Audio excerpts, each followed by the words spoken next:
Good morning, everyone. Welcome to our GoToMeeting Contribution Compass webinar this morning. My name is Belinda Dunstan, and I am the lead of our Contribution Compass global team. And a very, very warm welcome to you this morning as we celebrate Global Entrepreneurship Week this week. A wonderful event, a powerful worldwide global phenomenon where we celebrate the entrepreneur, where we focus on what it takes to grow economies by growing people who lead businesses.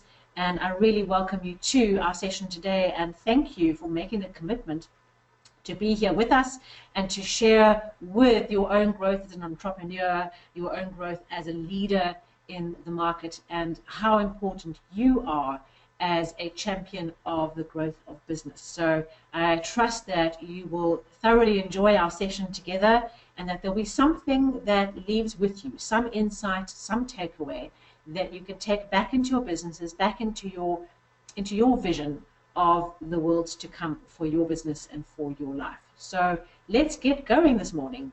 As part of the webinar process, just some logistics. After the session, within a day, you will receive an email with a link to re-listen to the recording if you'd like to do so. And of course, if you've not been able to attend this morning, the same process applies. If you've registered, you have the opportunity to re-engage with the content and listen and go through it. So please do so. We encourage you to do that and also to share the link with anyone that you'd like to. So let's get going. Our session this morning is entitled Maximizing Your Leadership as an Entrepreneur. And I've got three powerful ideas to share with you. So as we go through the process, I'm going to really go through these ideas and share with you something that you can take away from today's session and really apply. Before we do that, though, a little bit of an introduction. My name, as I mentioned up front, is Belinda Dunstan. I'm the head of Contribution Compass Global. And my journey has been one of probably about 3 careers in my working life. I started off having finished a university degree in business and information systems, and I went into the world of business consulting and business analysis, and had some amazing life experiences in developing my skills there, and then decided, okay, I know enough about helping other people grow their businesses. Let me try and do it myself. Well, what a learning journey that was. I left the corporate cushy world of a nice paycheck and jumped into the unknown of starting a business with a partner of mine and went on this amazing journey of learning. Sometimes the learning was painful, I must admit. For all of us, we've had those experiences. As I went on learning and expanding my understanding of what it means to be an entrepreneur. And successfully sold that business and is now thriving and surviving and doing better than I could have ever helped it to do, which is always a victory personally and professionally. And now, having joined the Sadar team in 2009, I joined the Sadar group and joined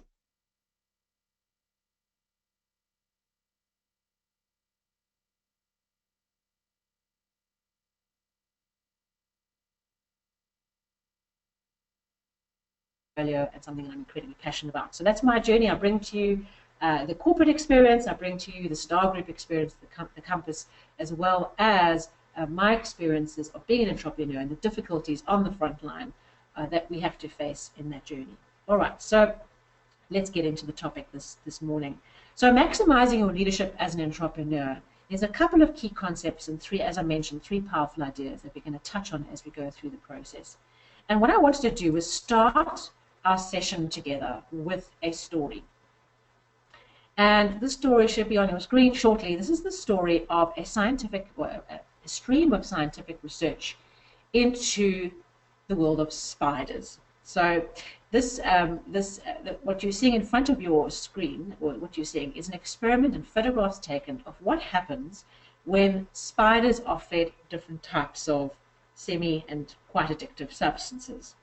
Now, the story of how this research came to being, and I promise you it connects to the world of leadership as an entrepreneur, is that a scientist was quite annoyed that spiders weave their webs at 2 to 5 in the morning, and he wanted to see, could he make them do that later so he could research them better without having to get up so early. What a practical idea. So he fed them caffeine. And what he noticed was that instead of them doing it earlier or later or changing their time, it changed the quality of the web that they wove. So what you'll see on the top of these pictures is on the top left, I'm sure you've seen this experiment or read about it. The top left is a normal spider web. And then we've got the top right, we've got a caffeine spider web. You can see this does not look so great. This is really erratic. This is me after my Monday morning cup of coffee. Not good. Weaving webs all over the place at random, no plan, nothing. Then the bottom, we've got some other types of substances. We have a marijuana web, which is also kind of incomplete and slowly disintegrating into nothing. We've got a speed web, which is kind of built obviously on high speed, but not really finishing or getting anywhere, and a mescaline one as well. So what I wanted to share with you is a way of telling the story of this NASA research, basically, that comes from 1995, is that when, as entrepreneurs, as leaders, our ideal as a leader, as we grow a business and we take a business from essentially what is a craft or a small little activity we do, i.e. self-employed, our idea is to weave this web, this normal web, to allow us to capture literally the flies, whether the flies mean for us, whether it's stakeholders, partners, shareholder money, whatever it might be. And in our journey of building this perfect web, the reality is that we're influenced by lots of distractions and by lots of substances, and read substances as people, events, focus. There's a whole lot of things that detract us from being the best leader, entrepreneur we can be. And we all have particular things that are our Achilles heel. And I'm going to talk today as part of this process about what do we have to do to be the perfect web weavers, but to build our own web, not to expect ourselves to build exactly the same web to everyone else. And what are the distractions? What are the things that make us create this crazy caffeine web? You know, if we can't capture the big fly with a web like that. And so too in business, we've got to build up a business. We've got to build up a structure, a team, a vision that is strong and resilient and can capture the big fish, as it were. And what does that actually mean symbolically for us going forward? So just bear that in mind. We'll come back to the spiders. We'll refer back to the webs as we go along. But that's what we're doing. We're weaving beautiful webs and capturing the big fish, or the big fly, whatever it is symbolically in your life.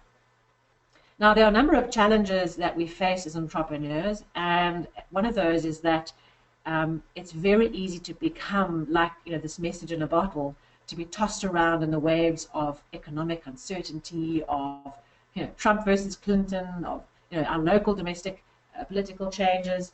And so there's finance issues, there's team, there's competitors, there's a whole lot of competing forces that can make us feel like we're bumping along in the sea of uncertainty, of trying to find our way but struggling to, you know, manage all the external forces that are coming at us.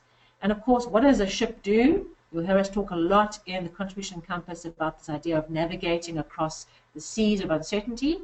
What does a ship have? I'm sure you can guess. And if you're guessing right, you should see any moment, oh, there we go.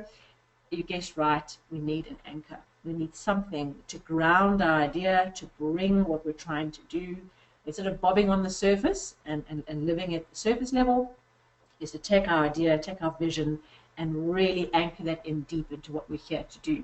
And there's a number of things that I want to share with you. On the next slide, I want to share with you a couple of ideas. The first powerful idea of today's session is that one of the things that we have to do is to overcome this idea of bobbing on the surface and not having an anchor, and, you know, trying to weave this web and having all these forces influencing us, is to strive for absolute essentialism, which can be defined as the disciplined pursuit of less.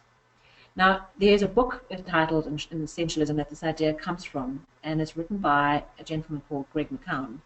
And I cannot emphasize enough, if you are an entrepreneur and you want to lead your organization forward, if you want to take your business out of a lifestyle business where it's all about earning to keep your lifestyle at the level it is, if you're thinking about taking that to something bigger and actually contributing something really meaningful for this world, the only way that we can put an anchor and ground our idea into reality and turn that idea into something meaningful that makes an impact is through essentialism.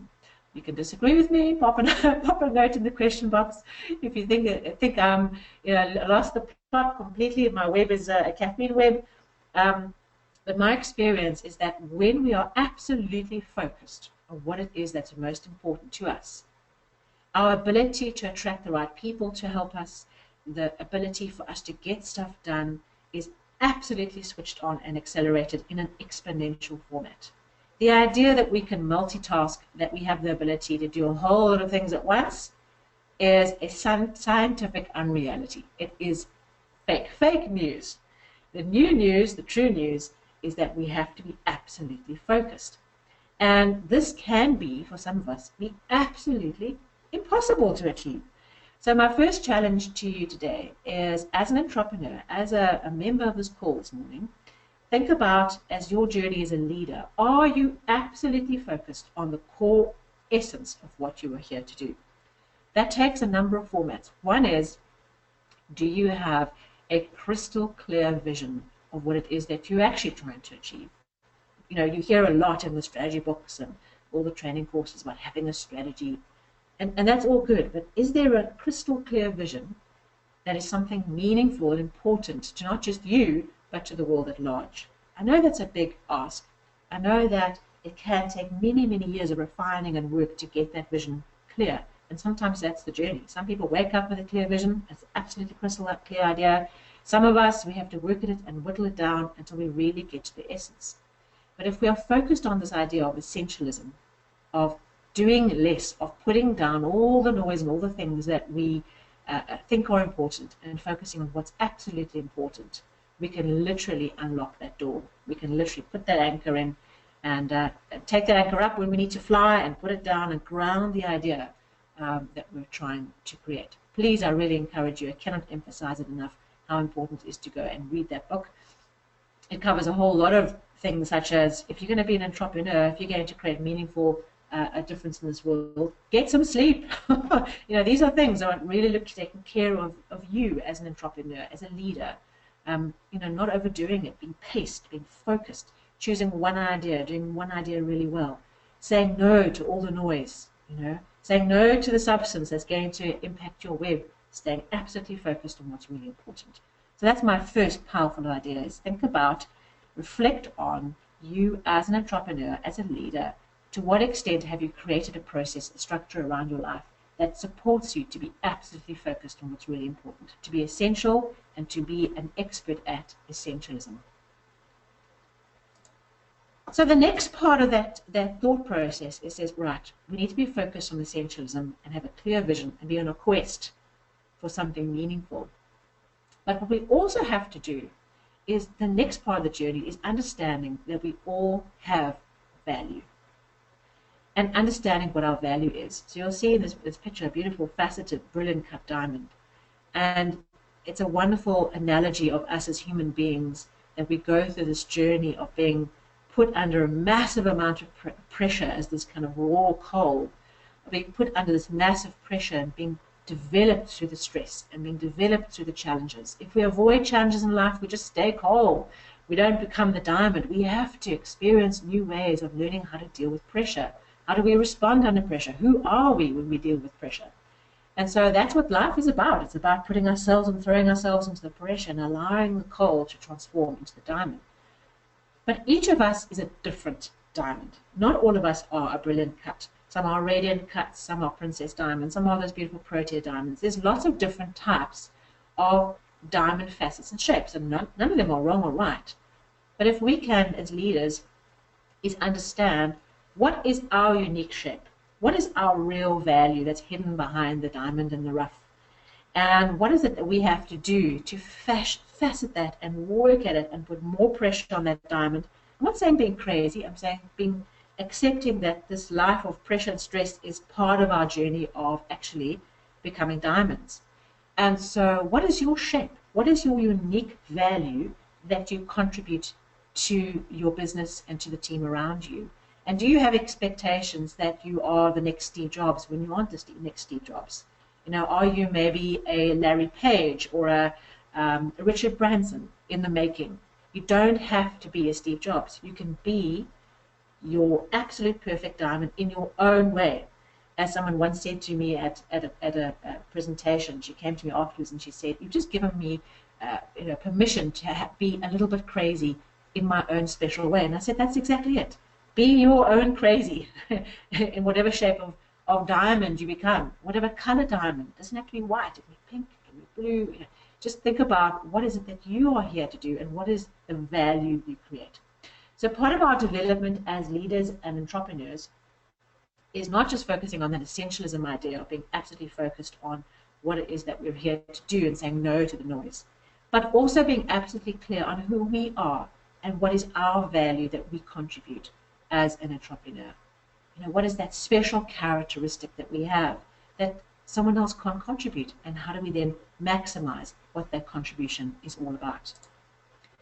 As much as we talk about that, you know, a diamond takes a very long time, or rather a piece of coal takes a really long time to become a diamond. And quite honestly, we don't have time. So this is the quandary. We've got to be essential, we've got to be focused, you know, not multitask, you know, stick to what's really important. We've got to focus on developing ourselves as human beings, as entrepreneurs, as leaders, throwing ourselves at learning, throwing ourselves at growth, and being absolutely critical of our performance. Not blaming others, but really owning our own journey as our learning process that we're here to do. But we don't have time. And so, in a way, the essentialism journey becomes a very important journey. We only have a few hours, you know, a few years in the big scheme of things on this planet. Depending, we all got different lifespans we're here to fulfill. I hope we all have nice, long, happy lives. But we don't know, and so we have a very limited time to make a real difference. I once went to a talk by a gentleman called Bram Malherbe. I don't know if you've heard of him. He's an activist, particularly with variety coaching, and he's one of the gentlemen who ran along the Great Wall of China. Absolutely amazing speaker. And he said in his talk, he said, you know, are you here? Are you an asset to this world, or are you a liability? When you leave this mortal coil, have you left more behind than what you took off the earth? Now, if you think about just a laptop, the laptop I'm looking at right now, my laptop took 9 tons of raw materials to produce this laptop in front of me. 9 tons of raw materials came out of the earth to make this laptop that's in front of me. Now, have I used this laptop, these 9 tons of raw materials taken out the earth and not put back?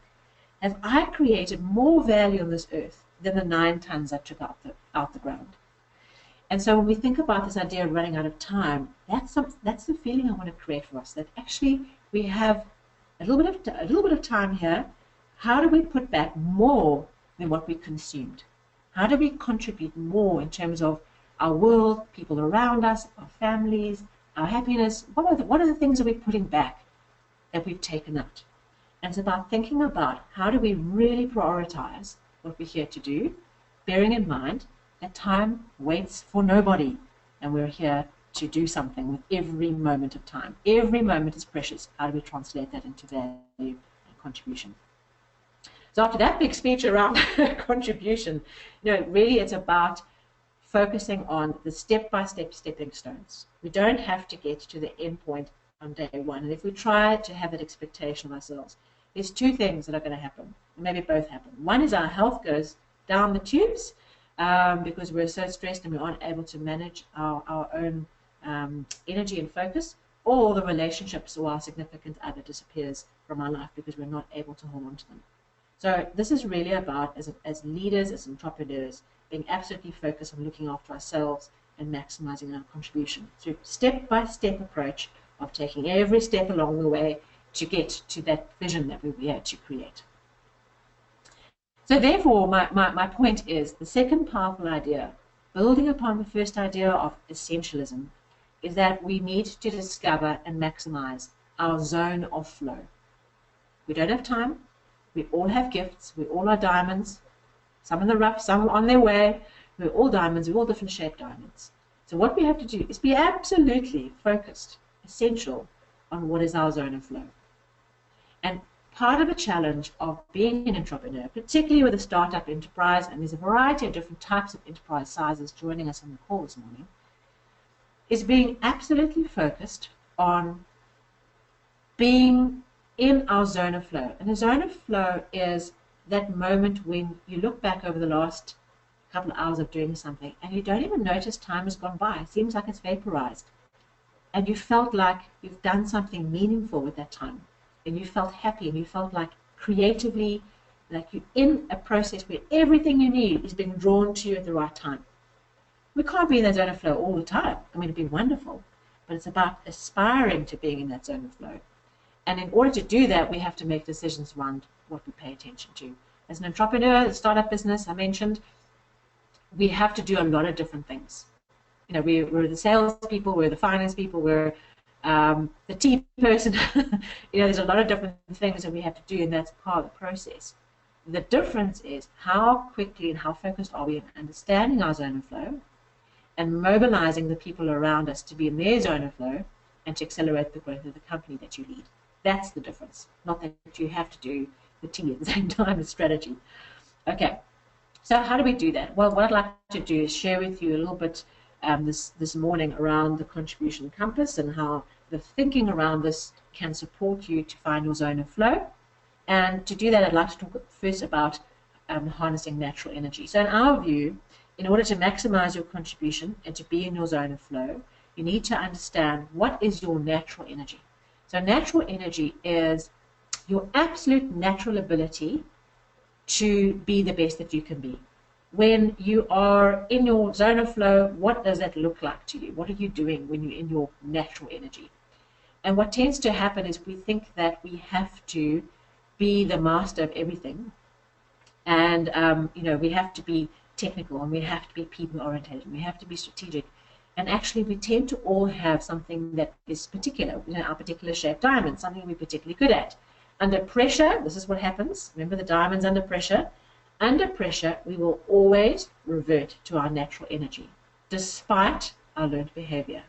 No matter how many courses you've been on, no matter how much your technical training has been, under pressure, when you've got to make a snap decision, or when you've got to react and you don't have time, running sands, we will always respond to our natural energy. And if we understand that, we can learn to attune to the times. Now, I'll talk a little bit about what that might mean a little bit later. So understanding our natural energy is really, in a team in particular, as you as a leader, understanding what your natural energy is, understanding the natural energy of your team around you, and building up a team where in this image, the team is all in the right place and the right position and is moving together in a harmonious way. If everyone in this picture had the same natural energy, they'll all be standing trying to turn the same lever. That is never going to get that sail up, ever, ever, ever. Okay, so what are the different types of natural energies? There are four main types of natural energies as we define them. The red one at the top or north is called activating energy. High energy, think of, you know, the likes of Steve Jobs. High energy, moving, ideas, innovation, activity. You know, you can see those kind of people in the way they walk. They're always walking fast with their head forward. There's like this energy and a movement, and everything is now, now, now. That's activating energy. And as we go through that, think about yourself and your team, maybe your loved ones, the people around you. Where do they fit in this picture? Then we have what we call inspiring energy. There's on east, the position of the compass, and also the kind of the yellow-orange color. Inspiring energy is like a flame. It's warming, it's inspiring, it brings things together. This is the people energy. You know, it brings and warms and lights people up and makes people excited. Inspiring energy. And then we have the sustaining energy down the bottom. That's, you can imagine, like the element of earth. It holds the earth, it holds the idea, it sustains for the long term, it is a long-term perspective, it understands what it takes to take the idea and turn it into reality, so sustaining energy. And then on the left-hand side, we have tempering energy. Tempering is precision and analytical and metallic. It's got this energy of refinement and precision and everything happening in time and on time. So tempering energy is a very different type of approach to inspiring energy. It's all about data and facts and analysis, and is a wonderful way to think about how we work with these energies. Now, we have a profiling system or methodology or platform called the Contribution Compass, which then takes those four energies and puts them together through a profiling instrument, online questionnaire, and helps to identify what is your unique combination of natural energies. And we are all unique. This is not about putting people in a box. This is actually about saying, We are all unique diamonds, but we tend to have one particular shape, color, or type of diamond that is our greatest, most accelerating path to our zone of flow. We learn how to do all the different types of energies, we learn how to work with them, but there's typically always one that is the one that is our most natural zone of flow. So what I'd like to do is I'd like to go through each of these profiles briefly with you and share with you an example of the different types of entrepreneurial leaders we can aspire to. And as we go through, think about what you might be based on what your value is in your business. What is the typical type of value that you create as an entrepreneur leader? Because when we're talking about leadership here today, think about your style of leadership and think about the different types of examples that we go through and think about what profile you might be. What is your natural energy? My experience, I'm a calibrator, for example, is a top left there. And as a calibrator, I can't even describe to you how valuable knowing my zone of flow has been in my career, my personal return, my personal happiness, in saying that's what I am. That is not necessarily a box, but a pathway of actually accelerating my growth. And knowing that time is short, knowing that I'm here to deliver something of value or being an asset, not a liability, I'm going to put all my focus on actually accelerating my zone of flow and maximizing my contribution as a calibrator.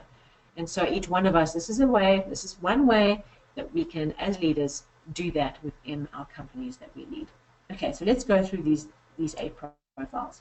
The first profile is what we call a catalyst. They accelerate change. They're like a beautiful spark that gets things going.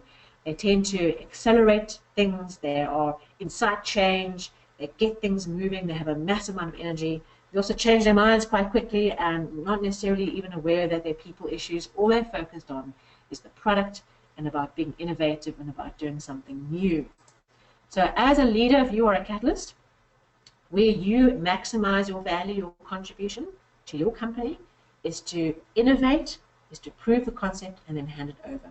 What that means is your job is not, your best contribution is not to build up a team and make everyone feel warm and fuzzy and part of around the campfire. You're never going to achieve that very well. What you're going to do in critical moments, under stress, as the diamond is formed, you're going to revert to your catalytic nature of under stress. You're going to create something new. You're going to design a new product. You're going to start a new project. That is the natural inclination of a catalyst. And so their value is to focus on doing that really well, on being essential. Innovate well, design the product well, design the experience well, prove that it can work, that it can be sold, that someone wants to buy it, and then hand it over to the team to implement. Don't think that you have to be the implementer. That's the catalyst energy. One of the best examples in our day-to-day life of a catalyst energy is, of course, is about to arrive on your screen any second, is no other than our own Elon Musk.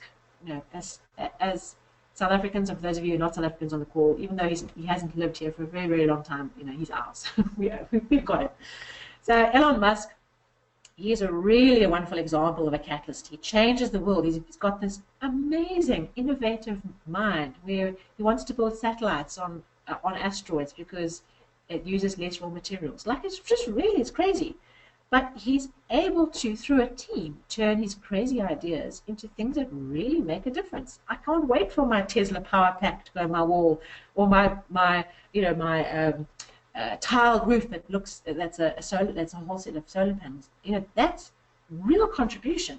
But he hasn't tried to do that through people. He's trying to do that through ideas, and that's the value of a catalyst. Our next profile is called the champion.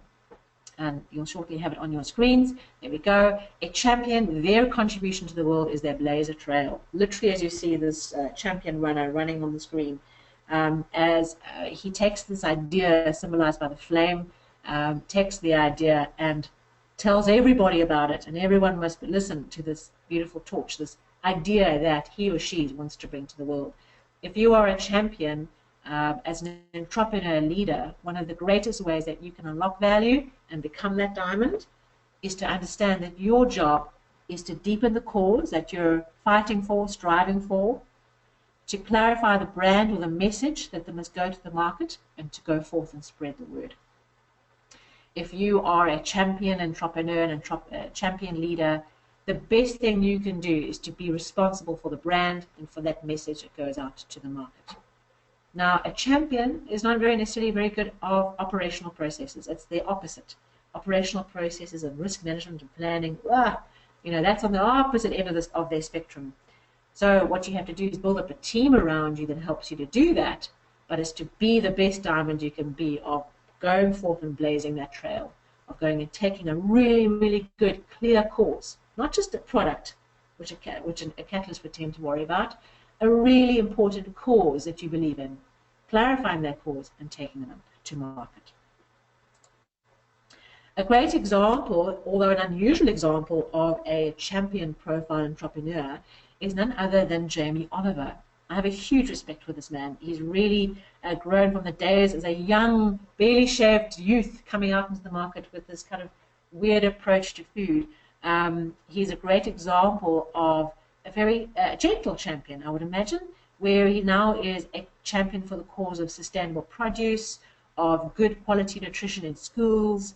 And of course, the thing that he brought was not a different type of cooking style or a different type of technique of cooking. What he really brought is a different approach, a different package around cooking. And so his brand, and the brand of cooking, the Naked Chef brand that he brought to the world, is his contribution and how he's taken that and deepened his cause over his life. He hasn't just stayed in that place as a champion. He's faceted his diamond, and he has taken and deepened his message. But he still has this champion, this cause that he rallies others to support out into the world. A great example of a very successful champion entrepreneur.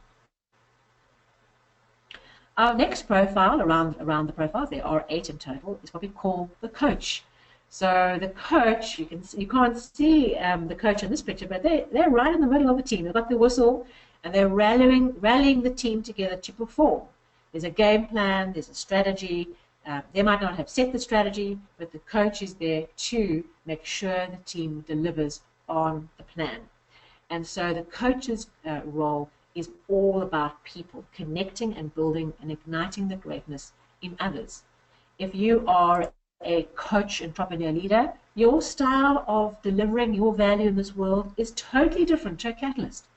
You're not so worried about the best idea, the most innovative approach, the best product. What you're worried about is the best team, the best performance from the people you've got, the highest growth path of the people around you. That's what you're worried about. And so if we understand that's your diamond and that's your contribution, how do we then take that forward and build upon that? So as an entrepreneur leader, your path to maximum contribution is to understand how to recruit the right talent, how to drive performance in your team, and how to translate that performance into quality customer relationships. These are internal and external one-on-one relationships that are powerful, that create value, and attract financial return. So if you're a coach, that is your path to maximizing your diamond, as opposed to trying to do a different way or expecting yourself to be a Steve Jobs or a catalyst. Okay, an example of a catalyst, and I really encourage you to read up about him as much as you possibly can, is an entrepreneur leader. His name is Tony Hsieh. I know it's got a strange spelling, but it's pronounced Tony Hsieh. And he is the founder of Zappos.com. He is a culture and customer happiness advocate. He's got a wonderful book, I think it's called Happiness Delivered, where he talks about his journey and why happiness is so important for him. And his company, Zappos.com, is such a great case study of culture and the importance of culture that it's kind of the go-to reference point for culture. So you've probably heard about Tony Hsieh and Zappos over and over, so my apologies. But he is a wonderful example of a coach leader where he has created value by understanding the importance of workplace happiness, of culture, and of people. His entire organization is geared towards maximizing team and culture. And so that is how he's created $1 billion worth of value. That's the price Amazon paid for Zappos. He created $1 billion worth of value by focusing on team. Okay. So the next profile along the way is the fourth one. Here we have an actual web as part of our presentation. It should come on your screen soon. The fourth profile is called the connector. And the connector is a profile where, if you are a connector, for example, where you maximize value by being able to build bridges between things, of collecting things together, of putting people, time, resources, and opportunities together at the right time and putting them into this pot and coming up with something completely different. Imagine it like, if you can imagine a lake and a mountain, and you've got all these streams coming into the lake, and the lake, which is you, holds all those streams together and makes those streams more than what they were individually. And so the connector has this ability to pull all the threads together, to weave this web, literally, of weaving together this web and building bridges together. They're great at making deals, at understanding connections, always have tons of people they know in the 1980s it would be a Rolodex, but now in our contacts list. They know everybody, and they always can say, oh, I know a guy who. That's a connector energy. They build bridges, they're peacemakers, and as an entrepreneur, if you're an entrepreneur leader and you are a connector, your greatest path to value is by learning how to focus the connections you make. Remember that focus word we spoke about earlier? Focus the connections you make and choose the partners that you want to leverage. Understanding the value of partners, strategic partners, delivery partners, understanding this collective, the chain that is connected, the supply chain as it were, and building a web to hook all these things together. And they also, if you're this type of entrepreneur leader, understanding social capital and the value of your network is absolutely important. So a business that's led by a connector entrepreneur is going to be a very different type of business and energy to a business that's led by a catalyst. And hopefully you as the leader and the type of business that you lead are aligned. You can imagine the difficulty. If you're a connector leader and your business is essentially catalytic, how do you manage that? You have to have a catalyst in your team. So think about your business also as having its own profile, and what profile might it be. A great example of a connector profile or connector entrepreneur leader is Mark Zuckerberg. So he's on your screen, and of course we all know Mark Zuckerberg as co-founder, founder, inventor, whatever frame, depending on whether you think the movie was accurate, the leader of Facebook. And he literally has connected the world, besides China. And so Mark Zuckerberg, you might think, oh, he's a tech guy, so, he's not really a connector profile. But what he's been able to do is, through the business that he leads, is build a connection, build a worldwide connection. Even in his youth, if you do research into his life, his first system he developed connected all these devices between his father's practice and home. And so he was looking to try and connect people together. He created a gaming system which allowed people to connect together. He was connecting the world. So if you are a connector leader, what does your leadership look like? What are the things that are important to you that you focus upon? And what does your diamond appear to be? Our next profile is called the custodian. This one right at the bottom. And this profile is really about caring for and nurturing the resources and assets of the enterprise. If you are a custodian, a leader, your energy is totally different to a catalyst. You're grounded, you're practical, you're focused on managing the resources that you have, of looking after and growing the crop that's under your care. I often refer to this profile as the earth or the mother, looking after others and caring for the herd, as it were, which is why this picture is in front of us. But in terms of our leadership, the custodian really honors the promise. They want to make sure the promise that we've made to the market through our products and services and our brand and our marketing is honored, and we deliver real value to the customer and to other stakeholders. They care for that promise, and it's important for them to do that. So what does that look like as an entrepreneur, as a leader? Well, what you'd focus upon, if this was your diamond, is you would focus on things like operational excellence. That as an operational entity, you're able to deliver absolutely perfectly and measurably what the value is you're contributing to the customer. Other things that you'd be focused on are customer retention, retaining long-term customers through the relationships you create, through the delivery. This is not the one-on-one relationships with the coach. This is relationships and retention through the fact that we deliver on our promise and sustainability. They want to make sure that the crops are rotated. They want to make sure that we leave that land fallow so that it rejuvenates while we move crops to somewhere else. Those are the things they're worried about, that, 5, 10 years' time, can we still be doing what we're doing? Is it sustainable? So if you are an entrepreneur custodian, your approach to growing your business is going to come from this idea of farming rather than hunting. So think about that catalyst energy, that top energy as hunting. You are in farming. Okay, so I hope that clarifies.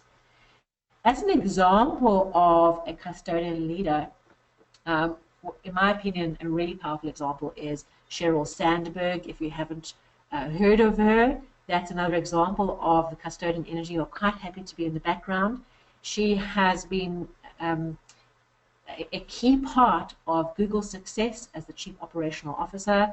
She is almost like the one that holds together Sergey Brin and Larry Page's crazy ideas as the operational officer, taking their ideas and turning it into an operational, functional business that's sustainable. So she's got a wonderful history of work. So I really encourage you to go and Google her, pardon the pun, Google her by Google, and go and find out more about her. But her real thing is around supporting greatness. Here are these amazing, genius guys, or girls, or ladies. How do I support them and turn their idea into reality? Bring it to ground. Take the seed and make the seed into a plant that can then grow. And she is a real advocate of on leading gender equality issues in the workplace. So that's Sheryl Sandberg. All right, next up we have the cultivator, which will come up onto your screen shortly. The cultivator is building upon that idea of this sustaining energy of the custodian, but a cultivator also has that long term, also has that farming idea, but they're all about tweaking, all about building the asset base, nurturing the growth, not just caring for the stock, the assets, but growing them, moving them forward, tweaking and pulling off those leaves, splicing on new branches, refining, bringing that tempering energy of refining and improving into the process, continuous improvement, but long term.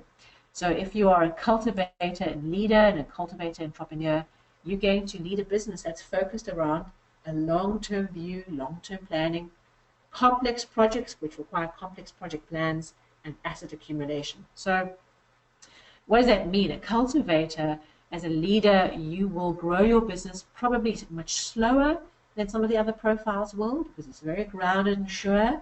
You would probably be risk averse. You do lots of analysis before you take on new projects, and everything would have a plan. Now, for each of these profiles, there is the substance that creates the Achilles heel. The thing, whether it's mescaline or whatever it might be, or speed, there are things that influence our diamond that we have to learn how to overcome. So, for example, a cultivator, their challenge is they can get so stuck in being risk averse and in planning everything for the future that they don't see the tactical opportunity right in front of them.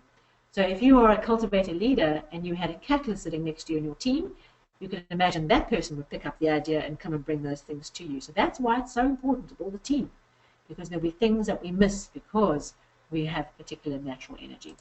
All right, an example of a cultivator.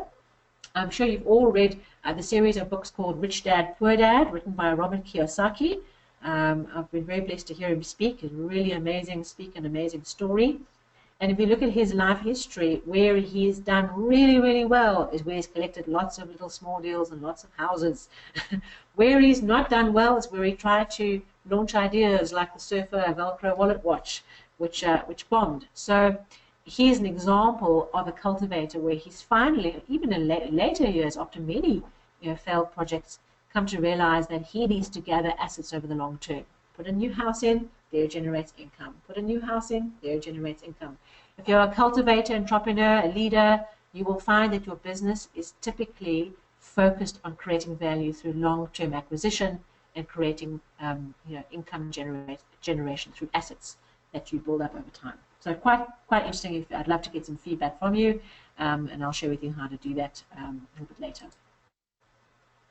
Okay, next, second last is a profile called the conductor. And the conductor is just like in this image, the person in the center of all the instruments. Their job is to make sure every violin, every oboe, whatever it is playing the absolute perfect notes at the perfect time. And that as a result, the entire experience of all those many instruments put together is a beautiful, harmonious piece of music where not a single note has gone wasted. And so the conductor profile is exactly about that, about optimizing the performance. They're all about efficiency and process and about everything working as it should. If you are a conductor leader and conductor entrepreneur, your type of diamond is going to look very different. The things that you're going to lead are going to be things like production efficiency, things that are repeatable processes. You're going to look for how you unlock data. Very data-driven reports and analytical. As a conductor, you will tend to have a business that is a production environment, or where efficiency and production and efficiency is a critical part of creating value. Very different to a champion-type business or a champion-type leader, where it's all about creating value through the brand. And so if you understand this about yourself, if you understand your conductor nature, you can focus on becoming that perfect diamond or the best conductor you can be. The example of a conductor leader is Sergey Brin, who is the, I wouldn't say brains behind Google, because I think that Sergey Brin and Larry Page make like an amazing brain combination together, what they've been able to do. But Sergey Brin is probably known as really the father of the algorithm, unlocking the value of data. We hear him talk, he's always talking about this, perfecting the algorithm, perfecting the search results, perfecting the data, unlocking the value of the data. We will hear Larry Page talk about the idea, the concept, a more catalytic type focus. So Sergey, as an example, as the co-founder of Google, is a great example of a conductor who's been able to really create value on a financial scale we can't possibly even imagine. Change the world by understanding the value of unlocking data and turning data into value. If you are a conductor leader, you're going to work in a particular way around data, around really maximizing how you use that. Okay, last profile, and then I'll bring the ship in to the harbor, as it were, is the calibrator profile. And this profile is all about fine-tuning the instruments, continuous improvement. You'll see here in the images a lab technician who's testing and experimenting, trying to find the perfect formula, turning lead into gold, the perfect alchemy. And so the calibrator profile is one that does that. They look to duplicate themselves, of creating a system that can survive beyond themselves, of continuous improvement and improving. So if you are a calibrator leader, you typically will be in a business, or typically will lead a business where the system is pivotal, where a system that can be duplicated is what you are building. Okay, so think about, if you're a calibrator, what it is that you're building and what is the business, the essence of the business that you're leading. You will find it'll be a duplicable system. That might be a business idea that later can be turned into a franchise. And the way you're processing it, it's not selling the idea, but selling the system that you have created that can be duplicated. So that is a massive amount of value. Think about Ray Kroc of McDonald's. What he was able to do is not create the best hamburgers by far, but create the system that can be duplicated, and that's the value that he was able to unlock. So if you're a calibrator, entrepreneur, you'll be creating the system. And of course, the last thing you want to do is worry about people and operational processes. So that's why you need the team to support you. The example of an entrepreneur or a leader who's a calibrator is Marissa Mayer. Now, if you've been following business news, you will know that she's come under a huge amount of flack for some of the disasters happening at Yahoo. And in a way, it's an example of understanding the calibrator profile. Her claim to fame, or the thing that she's most successful, is leading the team that took the idea of Google AdWords and turned it into a money-making machine. So that, if you think about her idea as a calibrator, of taking this idea and refining it and retrying it and developing it over time, because AdWords has refined and developed its methodology over time. It's not about the data, which other people are worried about. It's actually about the system of collecting and managing data that she was responsible for. And then she moved to Yahoo and had some real challenges in stepping out of her natural energy and into an energy where she needed to be in a coach profile, and she wasn't. And so the big fallover in Yahoo has all been about people and relationships that she just has struggled to do on her own, and has taken quite a solitary path of trying to be very calibrator in a world which needs to be coachy in nature. So please read up about her, because it's quite an interesting story, although at the moment she's in a bit of trouble. So those are our 8 profiles, and I hope that as you've been going through them, you thought about the types of words I'm using, what makes you feel excited when you hear words like, is it about innovation catalyst? Is it about people coach? Is it about turning ideas into tangible reality of the long-term custodian? Is it about refining and tinkering, more of a conductor energy? As you've been going through it, think about what is the type of diamond that you are here to create, and how can you do that most effectively? My third idea that I'd like to share with you this morning is the idea that I might be stating the obvious, but in reality, my experience is this is impossible to do well. It must be done, but it is near to impossible, is to make yourself dispensable, not indispensable, dispensable, and implement the escape plan. So what on earth does that mean? Even if you've only just started your business and you really are self-employed to some extent, you really only have a business when you have employed somebody else, and you have a team. So if you are at that really early stage, you should be already thinking about what is my escape hatch? What is the process I need to do to build up this team, not to run away from it, but to leave behind a team that can continue to grow and prosper, but actually get out of the way. And what tends to happen is that it's just human nature, it's not anyone's fault, it's what we do. Our businesses become like our babies. We become attached to the idea we've created and to its identity, and we kind of wrap our own sense of ego and self-worth and the company and the vision and the products and the customers all together in this very complicated mess. And so we try and make ourselves indispensable, that we are the center of the universe and no one can do a thing without us being involved. So part of this process of maximizing our leadership as an entrepreneur is that the moment we decide to become an entrepreneur is start designing the escape plan, is to understand that our job is to be the best diamond we can be, to weave the web. And when the web is woven, that's a tongue twister, it's time to escape that and do the next web, but to be the best we can be and be true to our zone of flow.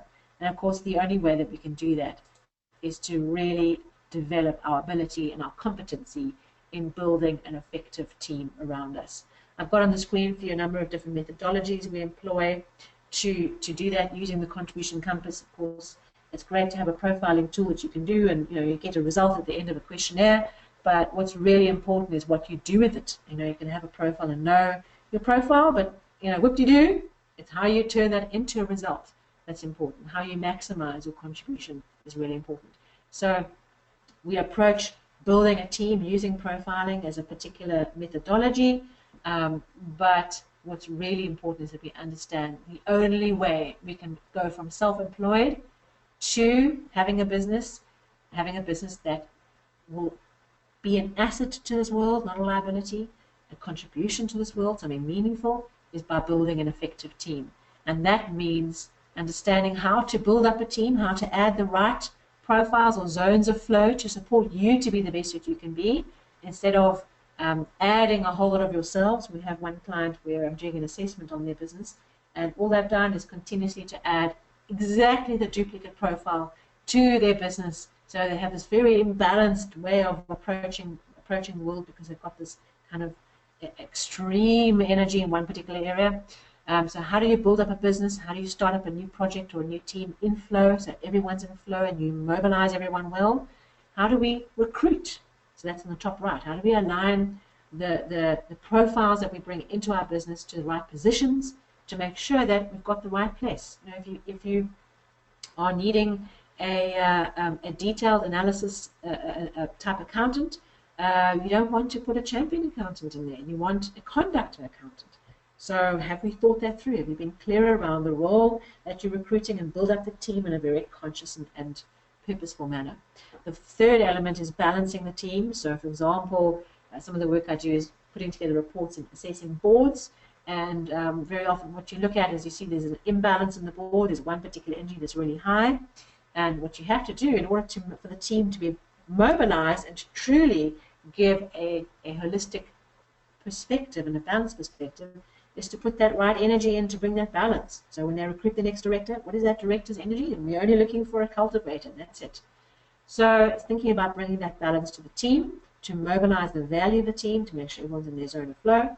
And then the fourth part is really, over the long term, growing your team consciously. You might start right now with a particular team. It's not about chucking the whole team out, starting again. You can't do that. But it's about how do you grow and develop people that not only getting the aces in their places, but also helping your team to mature their profile. Because you can put, two coaches side by side.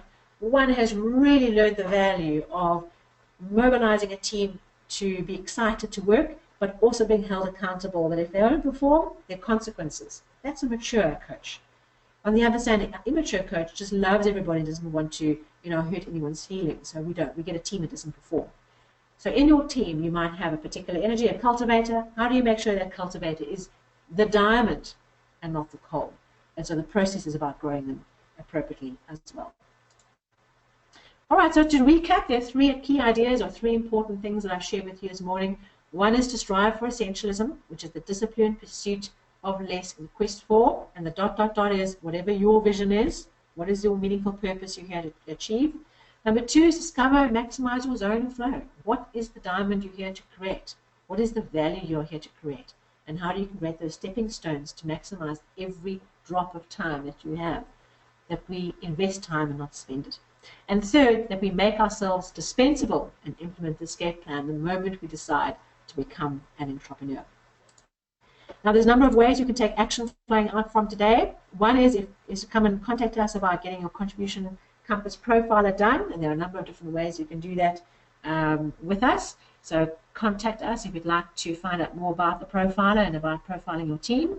As I mentioned earlier, one of the things we do is also board and team assessments, where we look at the collective energies and the individual energies of your team and look at how you can improve that team going forward and some of the changes you might need to make. We also have, through our partner program and through our accredited facilitators, open and in-house training programs. You can also become an approved distributor if you'd like to distribute these profiles and support of your business. If you're a coach, for example, you'd like to work with a really powerful tool to support your clients, you can become an approved distributor. And of course, an accredited partner is one that has gone through our accreditation facilitation program. So there are a number of different ways that you can take the next step. If you'd like to get hold of us, if you'd like to find out more information, the best option is to contact us directly at info@contributioncompass.com.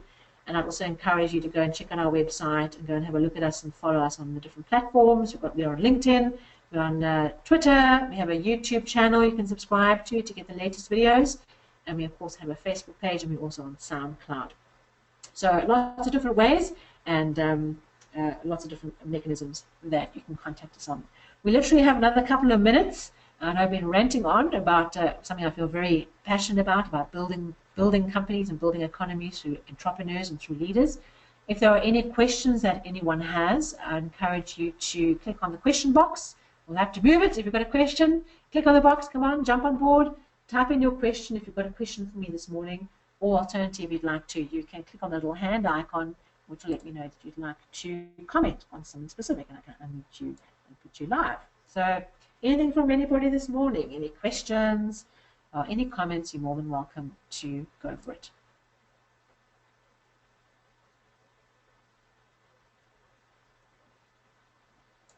Okay.